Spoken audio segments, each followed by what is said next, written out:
welcome to today's Sunday sermon on developing your author brand. I'm here with Andrea Guevara. I do have sponsors for my newsletter and these free sessions this month. It's Ingram. And for those who don't know, Ingram has an email-based promotional service for books. It's kind of like BookBub. So if you have a book that you would like to advertise via email, this service might be helpful for you. The QR code will take you to their landing page that describes what the service is, what it does. But again, this is strictly for book advertising. Doesn't matter if you're self-published or traditionally published. This will be of no use to you unless you have a book. Okay, so without further ado, allow me to introduce you to Andrea. Andrea is an author branding expert. She advises authors and educates authors on this topic. She's also a writer herself and an entrepreneur. She's worked with a range of brands and companies. You might know her from BinderCon if your knowledge about the writing community goes back to that time. Also ProPublica, and I found out from reading your bio, Andrea, the Queen of England, who I greatly admire. Big fan of The Crown. I'm sure The Crown probably doesn't bear that much relationship to the actual Queen of England, but still. And you worked with one of their initiatives having to do with young people, if I'm remembering correctly. Now, before I let Andrea take the stage, I just want to tell a little fun story that happened over the past year that I didn't even realize was really taking place until Andrea brought it to my attention. So some time ago, you may recall over the summer of 2023, Elizabeth Gilbert was caught up in a Goodreads review bombing incident where her upcoming novel, which was set in Siberia, got review bombed by a lot of Ukrainians who were very upset about this book. Now, I'm not going to comment on the rightness or wrongness of the whole situation. It was, I thought, just sad all the way around. But in any event, both Andrea and I were quoted in this Salon piece about author branding. And I had seen her name before, but we hadn't met or communicated. And there's a part in the article, I think it's like maybe in the first paragraph, where I'm quoted as saying something like, brand is the expectation that readers have of you, or something like that. And Andrea ended up writing a newsletter to her list with the subject line, "I don't agree with Jane Friedman," which is a very good clickbait headline. Thumbs up. Clickbait for sure. I hope you got a good open rate on that. And so Andrea actually only sent this to me recently. I had no idea this had been sent out, even though Andrea put in the email, "P.S. if anyone would like to introduce me to Jane, I'm open to that." And I'm very irritated that no one did. I never knew this email got sent. I did not know about the disagreement, but actually, in fact, it turns out I don't really think we disagree. Maybe on a few particulars, or maybe on the direction we approach it. But I would say we're pretty much in alignment. Otherwise, we would not be doing this session together. Okay. So without further ado, I'm going to close up this slide share, and I'm going to let you take over. Oh, I love it. I'm so glad you brought that in. It's kind of funny, yeah, I'm bummed nobody introduced us either, but it's a good thing we found each other anyway. So, yes. And total clickbait. Yeah, I mean, this is the importance of email subject lines, guys. Like, very high open rate. And I have because to say, of course, you were very polite about the disagreement. It was not like it was not a rant. It was not insulting. It was very, I thought, considerate and nuanced. So, thank you. Well, thank you. Well, the funny thing is too, is that the disagreement wasn't even with you. It's with the general idea of what branding is. And I think, and we're going to talk a little bit about that today. It's just one of the big myths, as you saw in the registration copy, is that you think you have to be something that you're not. And that's my biggest bone to pick, is just that. So much in media, they say, well, it's just what anyone's perception is of you. And that feels really nebulous, scary, and what do you do with that? And so I'm always trying to shift the narrative back to, wait a minute, we do have some control here. So we're going to talk about that today and a lot of other things. I'm sure we were talking about this earlier in preparation that we're probably going to have to do more than one of these things because Yes. there's so much to cover. But thank you again. And of course, that was a super high open rate on that email because we all know who Jane Friedman is. And that is kudos to you, Jane, for building the brand that you have that is built on helping authors and writers and like, man, one of the best brands in the publishing industry. So it's really an honor to be here. So thank you. So we're just going to dive right in. We're going to kind of, since we have so many people here and we know there's going to be a lot of questions, we're going to go into just the intro of really getting a solid idea of what a brand is and kind of what it could do for you. And then we really want to get into answering your questions. So I always like to start just with this. Obviously, you're here, you know, to a degree, the importance of branding, but I think it's important to have kind of third-party verification that forging brand recognition is an increasingly necessary part of being a writer or a writer who is read at any rate. And this is a BBC article from a while back. So we're going to take a look at a couple main areas today. First up, just understanding what branding is and why it matters, and then understanding how to start building that foundation of your brand. So first, we're going to define two things. One, what is a personal brand? And then what is branding? So your brand is the public version of yourself. So in really simple terms, it's made up of a lot of things. It's basically made up of everything, right? It's your values, it's your work, whether that's books, emails, whatever it is, your visual design, your personality, your experience, your awards, your online presence, all these things. So, you know, in other realms, you can clearly think of a personal brand that you know, Oprah, you know, but in the writing world, Stephen King, Elizabeth Gilbert, as we mentioned earlier, uh, you know the drill.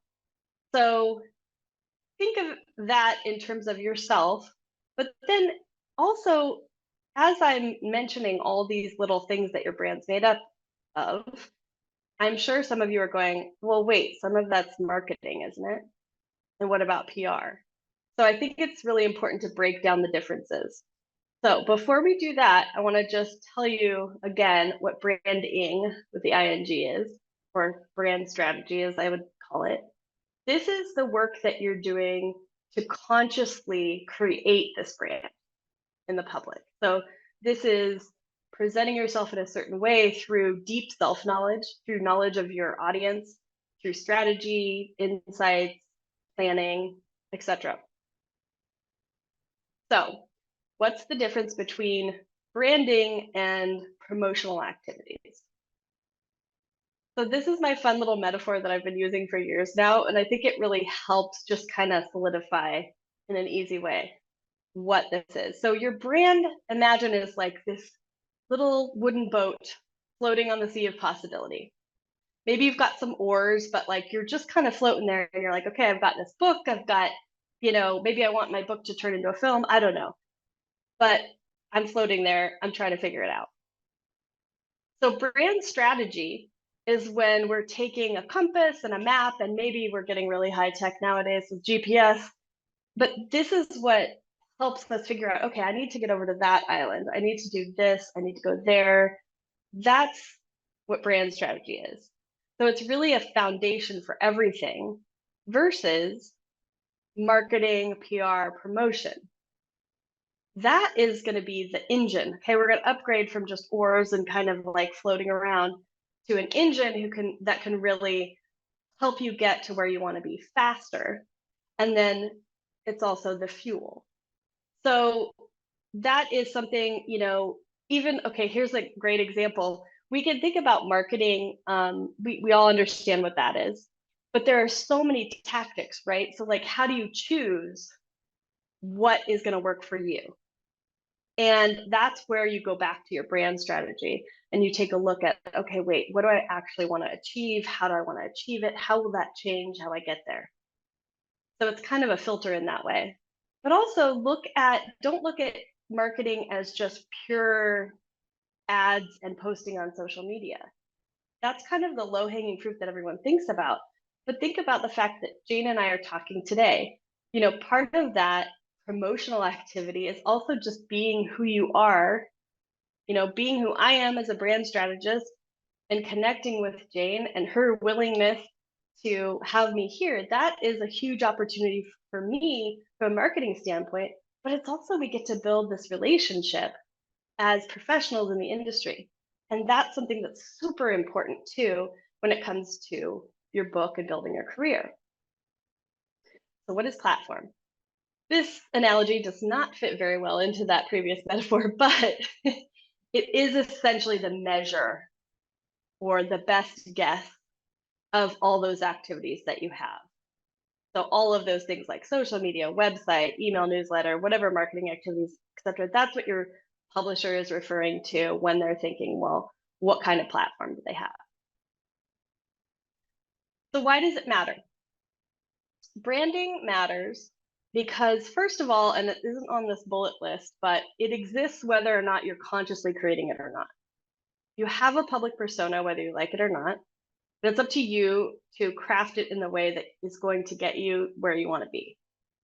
So it's easier for readers to understand how you fit in their lives. They can get, oh, this is what they're about. It's like shorthand.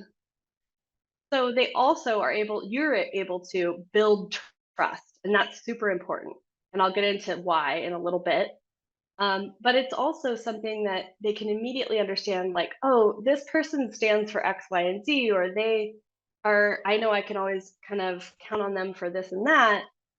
I want to be a part of that. We all crave being a part of something bigger than ourselves. And then, well, I did have it as a bullet point. Look at that. See, it exists either way, on purpose or not. So there you go. Apparently, I need to read faster. Okay.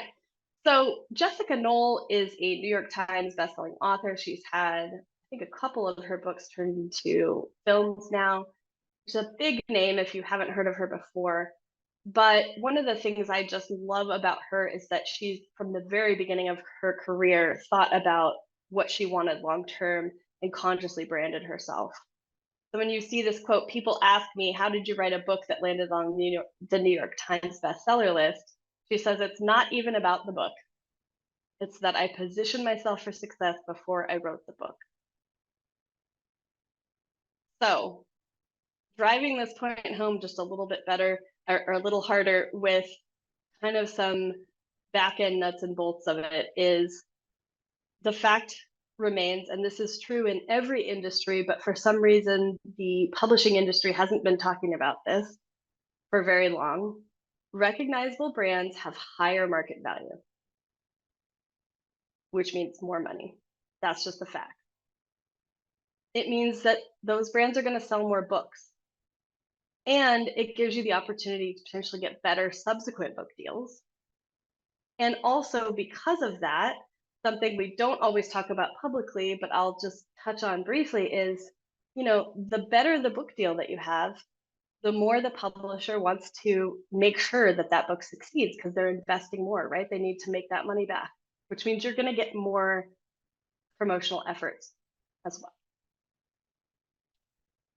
Okay, let's take a short break for questions. So, unsurprising, at least to myself, the number one question has to do with what happens when you're writing in multiple genres or categories. So I'll give you some examples of what's come through. Betsy wonders how to brand herself when she writes in multiple genres for children and adults. We've got Nichelle, who writes in multiple genres and formats. She's also a book coach, so she's really wondering how to parse that all out, wondering if it requires pen names. She doesn't want a pen name, but she's wondering.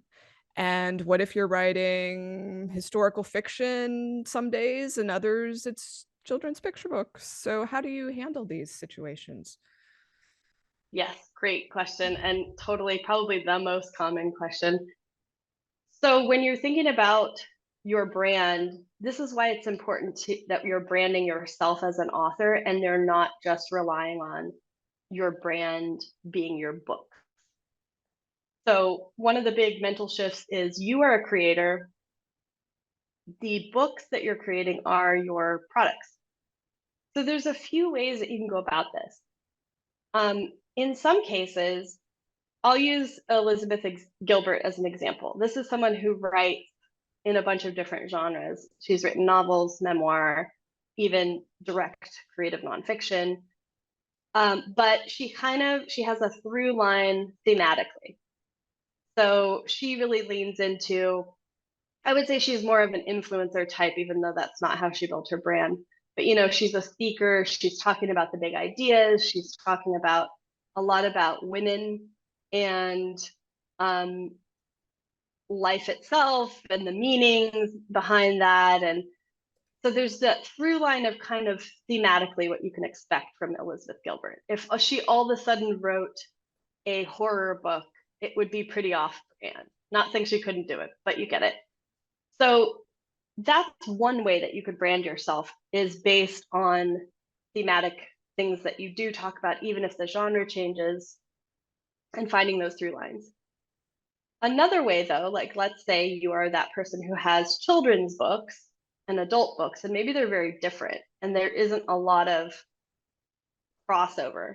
You could, in some ways, separate it out, which doesn't necessarily mean a different pen name, but what it might mean is looking at, okay, what are the things that are similar that about me that go into these brands that I can then maybe divide my brand in a conscious way. So it's not as if you're pulling the wool over anybody's eyes, but let's say like a really rudimentary example could be like, okay, I am Andrea Guevara and this is my website.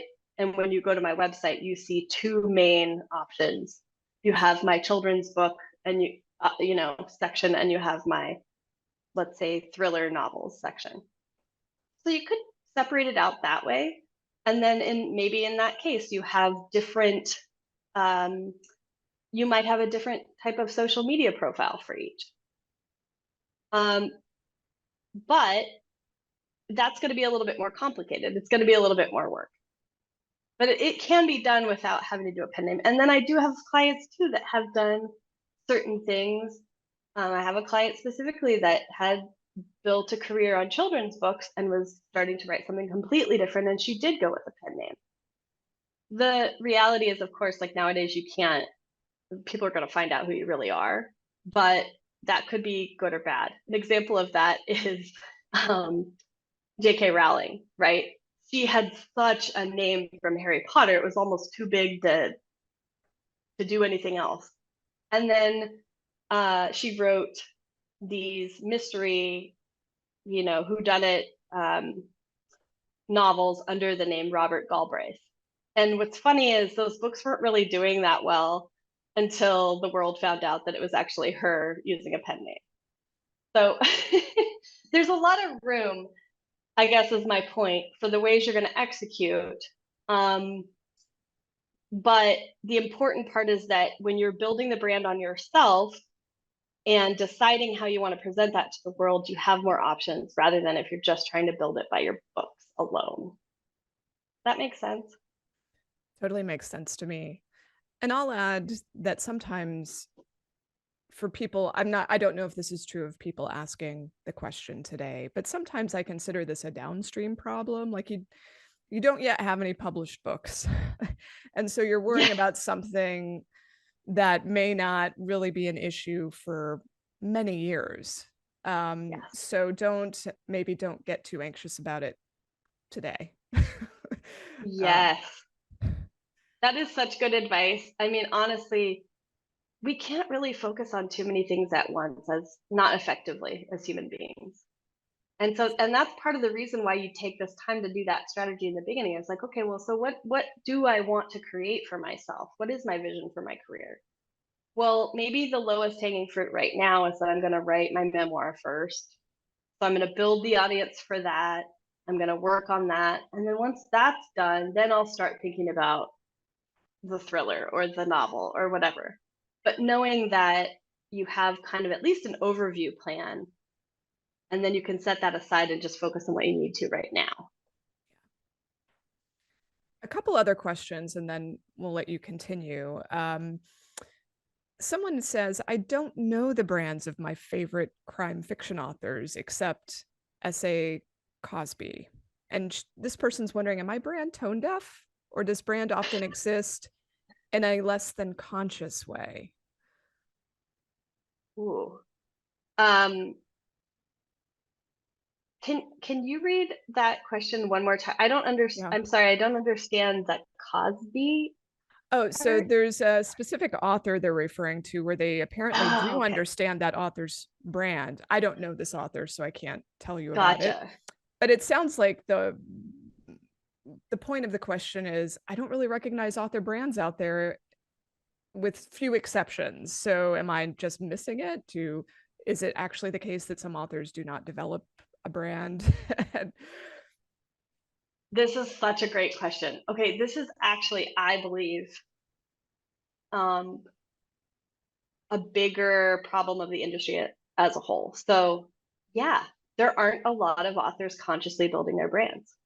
That's the reality. Yeah. This is a relatively new thing. Like when I started teaching authors branding, the reason I decided to, this was back, I want to say 2015, 16, 17, somewhere around there. It's because I was coming from the business world and then I was, you know, living this dream of learning to be a writer, and no one was teaching writers how to brand themselves. It is wild to me because in every other industry, the power of brand is like the first thing you figure out. Because if you've got that together, you can build a successful business, product, service, whatever. So the way that author brands have been built in the past is whoever publishers decide is worthy of Right. having a big brand who they're going to invest in. And in some ways, that's why we see a lot of pigeonhole genre brands, because that's the easiest way to do it. You know, if you want to make a bunch of money, we'll look at romance novelists, for instance, like, or I hate the word women's fiction, but you know, there's a formula. You have your story, you have your repeat characters, you have your spin-offs, you know, bring somebody along. It's not to say it's easy, but it's the easiest way. And unfortunately, we don't see authors taking that really conscious brand building. So so what I would say is look at the authors, even if they're not in your genre, who you love to read and are always looking out for what they put out. And it doesn't mean that you can necessarily learn exactly what to do. You can't necessarily duplicate their efforts just because of what I just said. Um, but it does give you a window into some of the things that work. And ultimately, that's your goal, is to create, is to not create, to get in touch with that super fan, that ideal reader. You are that reader's super fan. If you're that one that's always like, I follow them on social media, or I can't wait till their next book comes out, or I want to go see them at the event, that's what you're looking for. Yeah. Excellent. I was just, as you were saying that, I was thinking of an author that I've followed for almost 30 years now, Alan de Botton, who's well known in the UK, not so much here. And like all of his, like his UK, sometimes I think UK publishers are actually a little better at this, because from the start, all of his UK book covers had a family look to them. You always knew when you saw one of his books come out. And then when he started his own business, the School of Life, it really, even though he was writing both fiction and nonfiction, that really just, you could see the through line from that to the business. And then the School of Life as a branding exercise is phenomenal. Like it's so Mm, consistent from whether you're reading a book, looking at the website, seeing a YouTube video, you, even if you don't know it's from the School of Life, you immediately know it's from the School of Life because of just the way that the language used, the fonts used, the visuals used, etc. So they're very disciplined. Okay. I'm that's a great example. I'm going to let you return to the presentation. We do have a ton more questions, but I know you have some very important things up next that might answer some of them. Awesome. Okay. So I already kind of mentioned this, but one of the biggest things I want you to take away from this today is that publishing focuses on the book, not the author. That may have been a little bit different in the past, but today that's in large part, that's the reality. You know, they are a great partner to have. They are editing the book, you know, they're designing the cover, they're preparing it for the market, they're manufacturing it, etc. And hopefully, if you're lucky, they're also helping with marketing and publicity. But they're not in the business to build your career. That's your job. And I know it can feel daunting, but I want you to realize that it's actually, even though it's a lot of work, it's the best because you get to decide how you show up and the career that you build. And when it starts working, it feels like a dang miracle. So remember, you're not a commodity. And when I say commodity, the way I'm using it here is you're not, you know, butter. Okay. You're not something that's just everywhere and not really worth that much and we can mess with the price. You are a creator. You have your own way of looking at the world. You have your own way of executing. And the more you lean into that, what I believe you're here for, that's when this is able to really explode. You know, when you think of those brands you love, those people that you want more of, a lot of the common thread is that they are very clear about who they are. So keep that in mind. We're going to take a look at just a little bit of a breakdown of how that publishing process works and why, and kind of a little bit of how you can leverage yourself and build this brand foundation. So I say brand foundation because this is where everything comes back to, is you. And you'll see what I mean in a second. So your author brand, just to kind of go back to what we were talking about before, is made up of your work, your offerings, as I like to call them. So that could be books, it could be email newsletter, it could be, you know, your book turned into a film, you could be a screenwriter, whatever.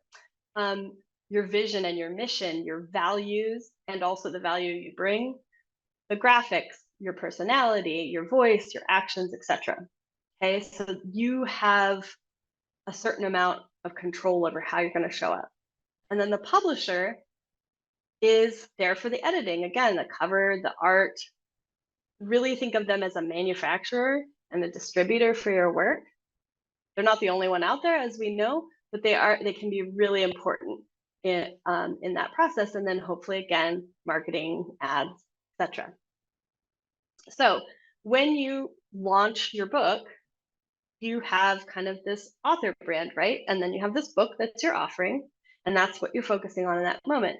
The book goes to the publisher. They do all that work we just talked about, and then hopefully they do a good job marketing and publicity. That then goes down to the stores, right? They distribute it for you, which is one of the biggest wins of having a publisher, a traditional publisher, honestly. And then it gets into the hands of your readers. So that's all awesome. But we want that brand foundation. That, and obviously it's more than this, but just as a short synopsis, you know, your website, your appearances, if you're doing a book tour, your email list, your social media. So these readers, they read your book, they like it, they want to know where you are. They find you in these places, right? So then what happens after book launch? Because remember, for most publishers, there's a window where they're focusing on selling your book. And that's usually going to be maybe 2 to 3 months past publication date. Sometimes it's longer depending on how things go, but that's really it. Like if they're looking at it like, okay, is it selling?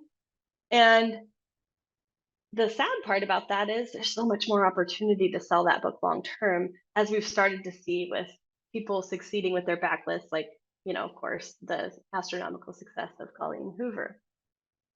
So after that book launch, you want to have this foundation in place so that people know where to go, but also so that you can reach back out to them and you can do your own marketing to keep that going and to even keep it in stores and to keep this relationship building with your audience. So here's another quote. I love my quotes. Brand loyalty. Okay, so this is the difference between branding and marketing. Is um, branding, I like to say, is like a relationship. Okay, we're looking for our soulmate readers. We want to have a long relationship with them. That we want them to buy all of our books. And marketing is like a one night stand. We don't need to have loyalty for marketing. We're looking to seal the deal. And that's what publishers are focusing on, sales, right? Getting the marketing to do the sales. But brand loyalty is important. I'm going to just read this, even though you've probably already read it by now, because it has a direct impact on profitability. In fact, Codex, which I know Jane, you know Peter as well. Codex data shows that consumers are willing to pay a 66% premium for a book by a favorite author over an unknown author. And this is from a Forbes article. The biggest brand in publishing is. That's huge. And publishers know that, right? That's why they put so much money into their previously already best-selling authors. So the real issue here is that you as an author need to understand your readers so that you can show them where you fit in their lives. Once they know, it's a lot easier to continue that relationship and build that brand loyalty. So I am going to go just into some quick kind of like an outline of how to develop your brand. Now, obviously, this is something that I do for a living. Everything can't be taught to you in 5 minutes, but this will at least give you kind of a framework to know where you need to start. So number one, you need to get clear on who you are and what you want. And by the way, I'm not just talking as an author, I'm talking as a human being. One of the things that we do when I work with clients is I have them write out a vision for their life. Like, how does this intersect? What do I want to be doing? What does success look like to me? Because so many times, part of the issue of that fear of like building a brand that doesn't feel like you is that you're building towards something that subconsciously or maybe even consciously you don't really want. And if that happens, you are going to self-sabotage. And I'm telling you that because I've seen clients do it and I've done it myself. So you really need to get honest with yourself about what you want and write it out. And then you need to get clear also on what are your values? What are your boundaries? What is your personality?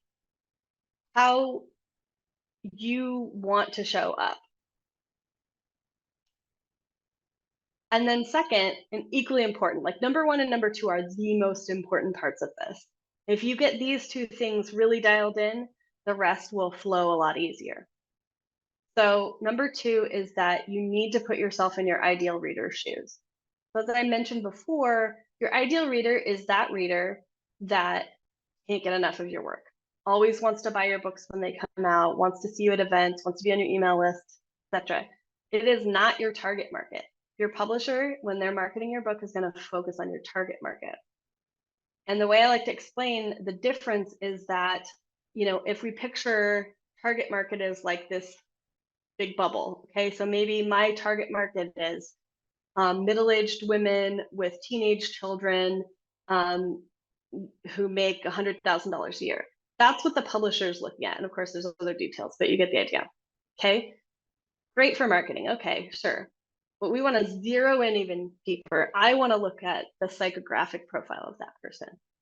So what might matter even more than what age she is and whether or not she has a teenage kid, it might be something even more like she is frustrated with where she's at in her life right now and is going through a transition and is looking for answers. And you see the difference there where you're really getting into their heads versus just looking at this demographic. That's what you need to understand, because I'm telling you, when you understand your value and what you bring to the world, and you understand who you're serving and what they really want and desire, there's something, and I have goosebumps every time I talk about this because there is a magic that can happen if you really do that and you think about not just what that ideal reader wants, what they, sorry, let me backtrack. You know what they need, right? Like maybe your book is going to be that perfect thing for them. Maybe it's going to help them escape that turmoil in their life, or maybe it's a self help book, whatever. Hey, you know that, but you're too close to that, what you offer, to make an effective message to share with them. You know, there's a disconnect. This happens a lot with marketing. So you are going to look at what do they desire? So if this person I was just talking about, if they're desiring answers to this transition they're going through, well, what kind of answers? Let's get specific. And how do I frame that? You know, I'll use author branding as an example. I can, and I've done this in the past. Um, you know, I know, okay, here are the steps you need to take to get your branding in order. And I also know that there's so many layers, right? But if I hit you with all those layers right at once, you're going to be like, oh, nope, can't process, right? But if I tell you branding is the key to taking back more control of your career, and then I show you, like I just have, how that works, then you're going to be a lot more likely to go, oh, okay, I get the potential here. Let's start talking turkey. And it's the same thing, and it works with anything. It doesn't have to be a practical kind of um, nonfiction thing. It could be a novel, you know. But when you do that and you meet them in the middle, that messaging, I swear to you, magic happens. And this is where that messaging hits, and you know that feeling where you read a book or you an email or whatever, and you go, how are they inside my head? How do they know that? You're like, I want to get everything from this person. That's what you're creating by understanding those things very deeply. So, third step is, as much as it can feel daunting, you do need to know your market.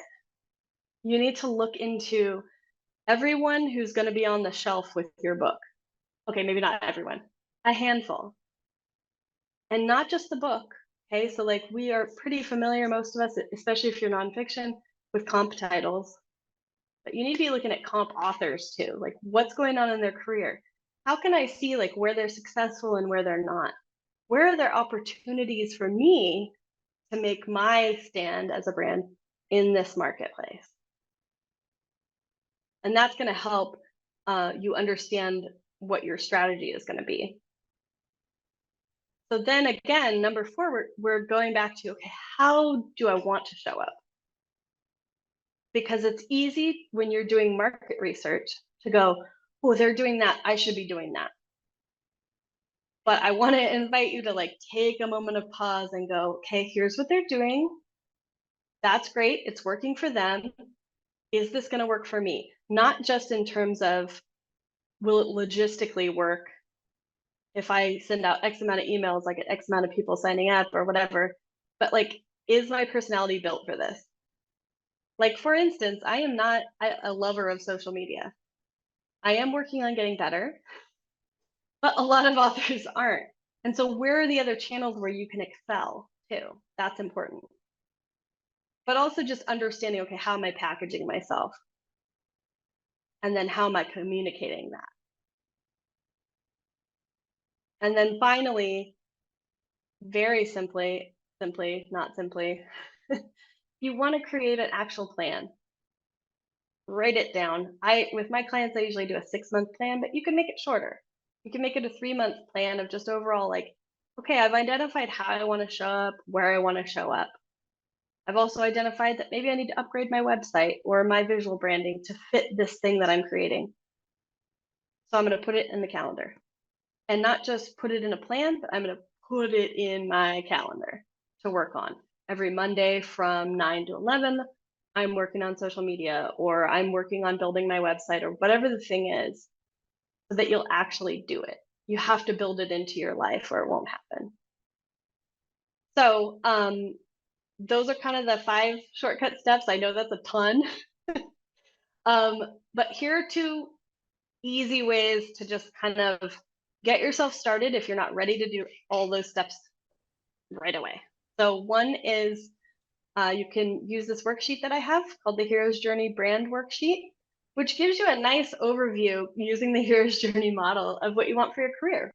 And it's free. You can download it there, hero.andreaguevara.com. And you'll see, and I like to be totally transparent. You can sign up for my email list and get it delivered to your inbox. Or if you don't want to be on my email list, that's fine too. Scroll down to the bottom. There's also a link where you can just go direct to it. I don't want you to sign up for something you don't really want, but I do want to help you regardless. So there's that option. And then if you do want to be on my email list and you don't want the worksheet or whatever, you can always sign up at list.andreaguevara.com. And then I don't have it on this slide, but you can always follow me on Instagram for very occasional updates since I'm not super into social media at brand.strength. And then, yeah, let's hit it with all the questions. Fabulous. Thank you so much, Andrea. Yeah, thank you. And just to let people know, I did put those 2 links into the chat so you can easily click through or copy and paste, save them. I really recommend those resources, so do not miss them. All right, I'm sure you get this question frequently, and I do. It doesn't even matter what the topic of the class is. How does an author who is obsessively private, no social media, no blog, etc., build a successful brand, or is it a non-starter? So this is the part where I like to go back to what your boundaries are as a human being. But I think I'll say even further back, this is why it's so important to write what your vision is for what you truly want. So be really honest with yourself about the kind of career you want. Do you want to be a best-selling author? Or do you want to have your books out in the world and moderately build or whatever? Like only you can say. So once you understand that, then you need to be really honest about, well, are you willing to do what it takes to get there? Because this is going to sound like a jerk, but there's 2 ways to be a best-selling author. One is to get really lucky, that you just hit the market at the right time, the right people believed in your book. I'm going to be a jerk again and say it doesn't even matter if it's good or not, because as we all know, there are plenty of books that are bestsellers that aren't even that great. But everything aligned and they got lucky. So you can go that route.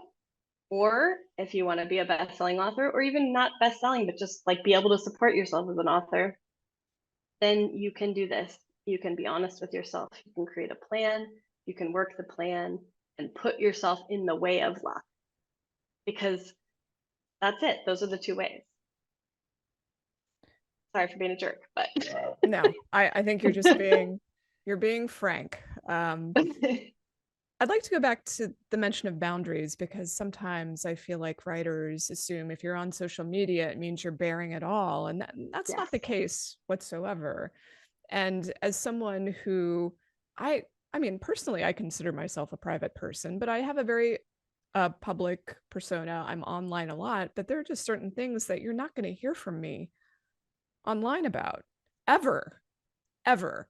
And so I share what I'm comfortable sharing. And certainly a lot of what I share is about my work anyway. And so, I always like to kind of like prod people on this point. What does it mean that you're private? Does it mean that you have some people have really serious concerns, like they have an ex-spouse who's stalking them, or they have they fear for their personal safety, and that means there are very specific decisions you'll have to make about this that protect your safety.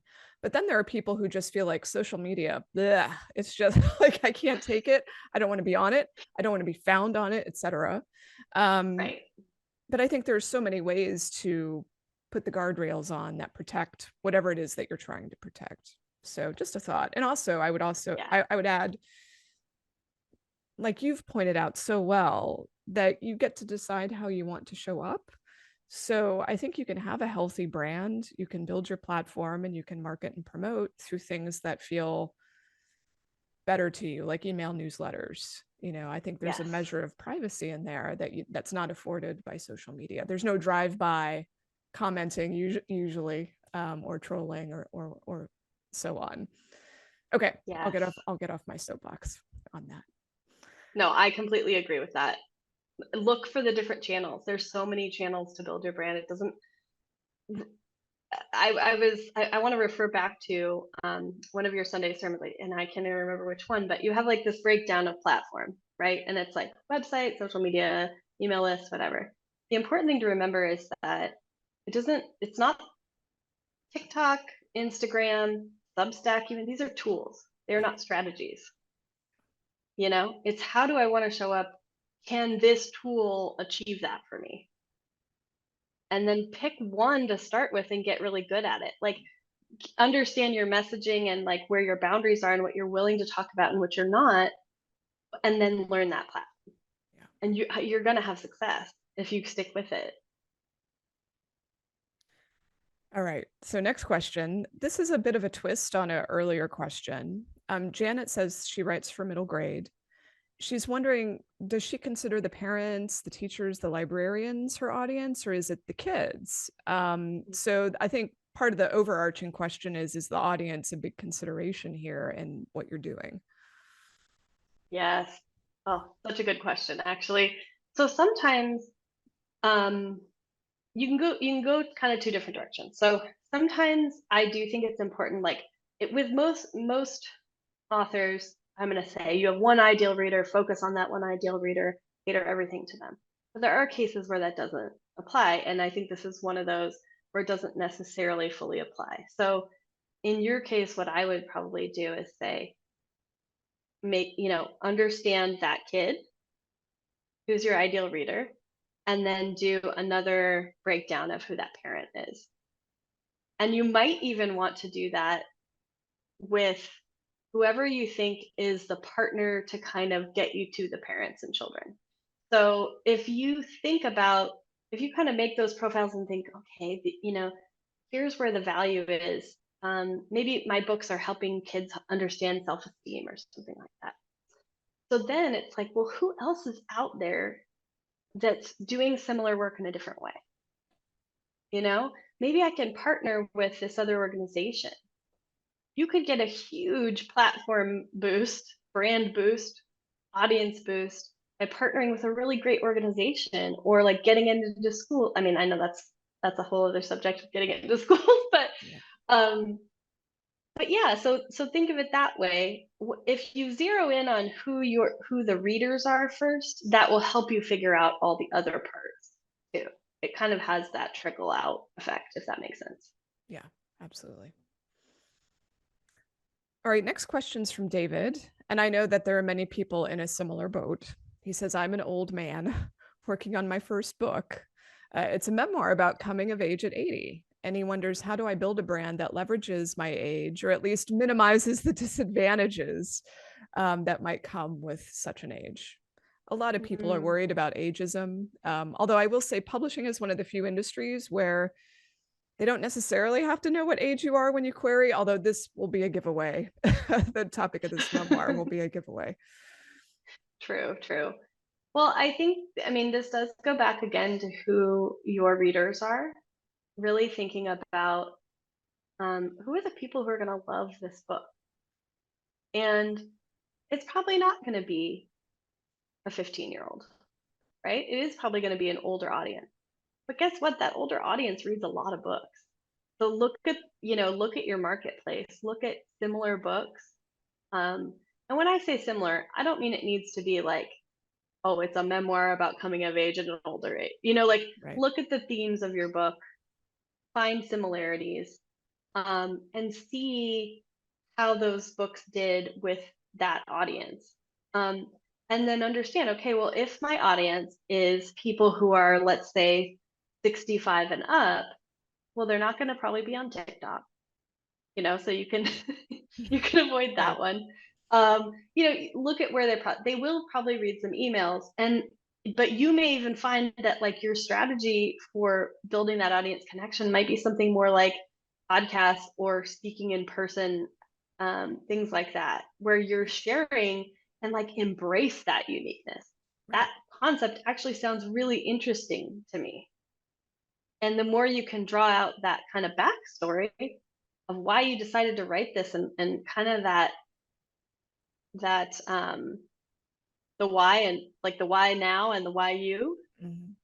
um, that will really help you have a good story to tell and then figure out the places where to tell it. And then I will say, um, something that I think we probably both harp on a lot is like you need to have a website. You need to have a website and an email list. And that doesn't necessarily mean that you have to do like a weekly newsletter, but you need to have it because you need to be able to reach your audience, especially if you're going out and speaking in person. You need a way for them to connect with you longer term, because that person is not going to be marking on their calendar when your book comes out. They need you to remind them several Yeah. times, no Yes. matter what the age. Excellent point. Yes. All right. Next question. I've heard don't worry about brand until you have a book coming out. And I've also heard build your brand first. So, what's the balance between these two things? Okay, so part of this answer is going to depend on what you're writing. I mean, okay, I'm a brand strategist, so I'm always going to tell you the earlier you get started, the better. So the more you already like, okay, I'm going to use. I can't remember his name. Maybe you do. I'm so bad at remembering names sometimes. But the man who wrote The Martian. You remember his name? Um, I just heard Mark say it. Andy Weir. Okay, yes. Okay, so this is a really interesting story of like what someone might not call brand building, but really it kind of is. So he started writing this book in like iterations and had this really, he was connecting with this very specific, like tech savvy science fiction audience. And he developed this book in conjunction with his readers. So they would be like, he'd release a chapter draft, right? And they'd be like, okay, so we like this, and this, but like you're wrong on this technical thing or whatever, right? And then he self-published. And then I don't know if he got the book deal next or the film deal next, but like it exploded, right? Yeah. And that kind of connection was built before there was a book, Yeah. you know? And that's genius. If you can do something like that where you're involving your audience from the get-go, don't worry about I know we're all as writers worried like, well, the author doesn't want, I mean, the publisher doesn't want something that's been published before. Not as like black and white as it used to be, Yeah. especially because things are online.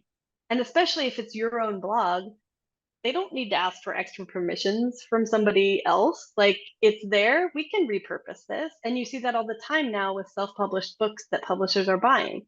Right. So I think that's the best strategy, is to start to understand your audience, test out what's working and what isn't before you have a book.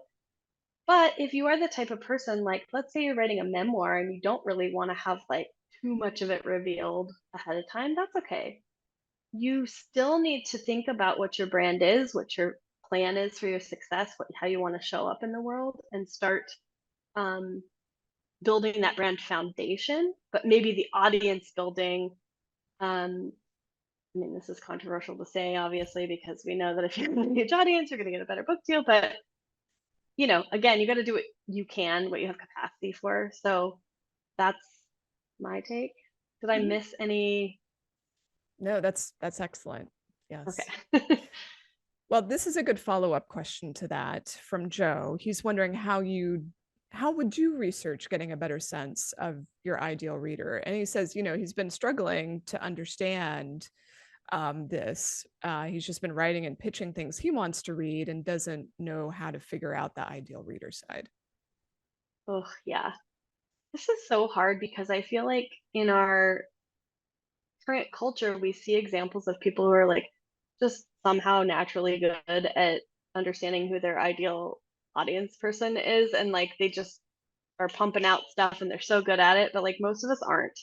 Most of us are thinking of what we want, and unfortunately, most of the time it's not what your reader wants. Um, so some ways that you can look into it like shortcut ways would be to go on to um, Goodreads, which I know Goodreads and Amazon. Sometimes you have to dance with the devil. And look at look at the comp titles and then look at the reviews and look at the 5-star reviews and look at the 1-star reviews and kind of like, I mean, it takes time, but look at what people are saying. What are they saying they like about the books? What are they saying they don't like about the books? This is going to give you clues to start to figure out, okay, I think my reader wants XYZ versus, like this thing. So that can be a good kind of shortcut, like backwards way to do it. But another way is, um, I should have included this. I do have an ideal reader like profile questionnaire thing. Maybe I could give it to you and you could distribute it to everybody if they want it. Sure. Because I should have included that link as well, but it gives you a good starter. But the gist of it is this: you do start with the demographic information, and then you start getting deeper into the psychological. So, um, what kind of other books do they read? What are they looking for in a book like mine? What's at stake if they they get my book and it's not what they thought? It's like testing that out. And then if you have anybody in your life that has read your work or reads in your genre that you can trust to be honest with you, that can be another shortcut way to ask some key questions about like what you want in a book. Terrific. I did, for those who are curious about digging into the readership, I did a clinic with novelist Leslie Penelope in December where I show some of the tools that I use and how I try to ferret out some of this information that you're describing. And I think it's fun actually to dig into some of this stuff. Maybe it's more fun when you're doing it for someone else. And you can be a little more objective. So if you can find an author partner, maybe you can both be each other's research partner and think of things maybe the other person wouldn't have considered. Yeah, that's a great suggestion. Okay, we're at 4 o'clock. I want to be respectful of your time and everyone else who's joining us. I want to remind people that this has been recorded, and if you missed anything or want to go back over all of the wonderful information that Andrea shared, you can find it at my YouTube channel. Because you've registered for this session, you will get a reminder about it along with a link. I'll include links to Andrea's resources that she shared during this class, and we'll also share the Ideal Reader link so that people can get started on that if they wish. Andrea, thank you so much. And I would love to have you back and we can maybe look at this again from another angle, or even maybe do a case study. Ooh, yeah, that would be fun. I love that. Thank you. Thank you so much for having me. And thank you. I know I'm speaking for everyone here when I say thank you for doing what you're doing, because you are the shepherdess for so many of us writers. With it, I can't even imagine if you didn't exist. If you hadn't had the courage to make this, where would we all be?